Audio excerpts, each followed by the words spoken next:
So my name's Brian Vilanova. I ended up in this field in a very uncommon way. So I was a high school student, and by 10th grade, I developed a proposal on doing biomarker testing for HIV.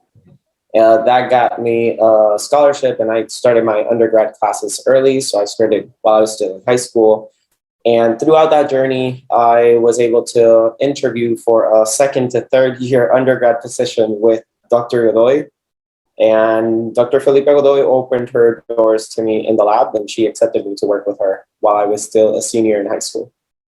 Throughout that journey, I did my undergrad and I worked in the lab, and my main focus was always bioinformatics. So I did microbiome analysis, and by my second year in the lab, we had moved institutions and there was a lot of new people, and aiming to get people interested because one person can't do all the bioinformatics for all the projects. So we developed a workshop on microbiome analysis. And so I've been leading that workshop for the past 2 years and a half. I've given that workshop to our lab, to colleagues, high school students, summer camps. It's been a very good initiative.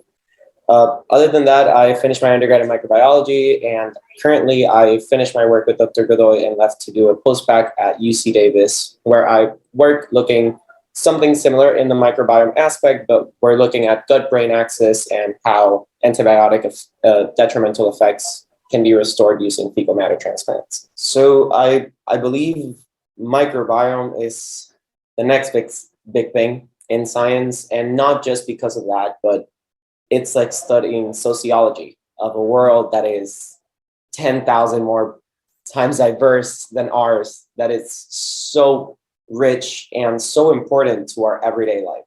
Microbes are everywhere, and they're essential to everything and to how we interact. And looking at gut-brain axis now in my new area of work, it's like they even control how we feel and how we eat. And it's impressive how much this field took to rise, and it is outstanding. I have a very deep passion for the field in microbiome, and the microbiome analysis and data science part of it, it's just something that I can work with and works very well.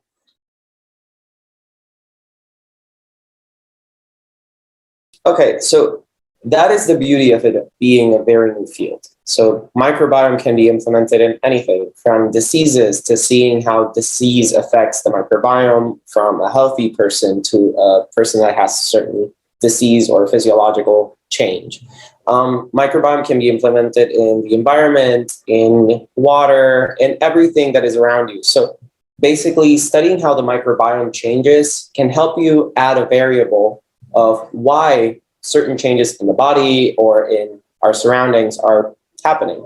So even going from global warming to something as small as disease in the body or syndromes that occur in 1 in 1,000, microbiome can have a very big impact on that.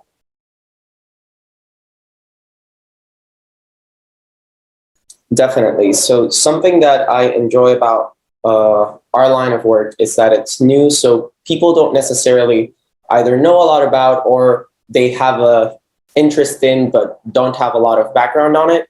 So there's always people coming up to you and asking questions about how this affects their daily lives because they are genuinely interested on how this is affecting it. Network-wise, I've been to an RU program at University of Pittsburgh where I worked with antibiotic resistance. So I've been dwelling in different fields, and my network has been very rapidly, more so because of my connection with IMBRE and the IDEA network. I was an IDEA network student for 3 years consecutively, and that increased my network substantially. I went to conferences. I've done around 15 poster presentations in 3 years of undergrad. So it's been a very long journey where I've gotten to know a lot of people, gotten to know a lot of mentors and a lot of undergrads, and have also been able to mentor others and get mentored by others. And it's been a very enriching opportunity. Yeah. Yeah, she never let my age or my level define what I could do. And that I find very powerful in her work, with, not only with me, but my colleagues as well. So I entered the lab as a high school student, but I was never treated less than because I didn't have a degree or because I had not finished a certain stage academically. I was expected to know as much, but always being mentored to know as much and being taught what I didn't know and being at level. And engaging in new labs now after I've finished my work with Dr. Godoy has been very impactful because I have been able to dwell independently, create my own hypothesis, try to dwell in the scientific and research aspect very independently in comparison to many students that don't get these types of opportunities. And she does empower you to think on your own, to look for solutions, not only just ask for the question, the answer. So going in the same line as NAIPI, as you described it, we got a data science professional certificate out of the IDEA network. So the University of Puerto Rico offers this program to master's students. And as an undergrad, because I was part of the IDEA network, I was able to participate in it.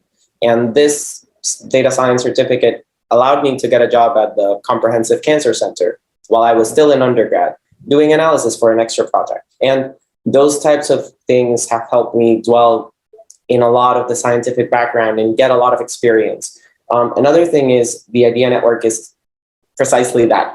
It's such a big network of people that work in different fields. So going from Dr. Orengo, who has helped me with a lot of my speech and presentations and posters, to Dr. Ida Mejias, who has also been coaching us, and professors like Edna, who have helped us in the public aspect and how we dwell in communicating our science to non-scientists.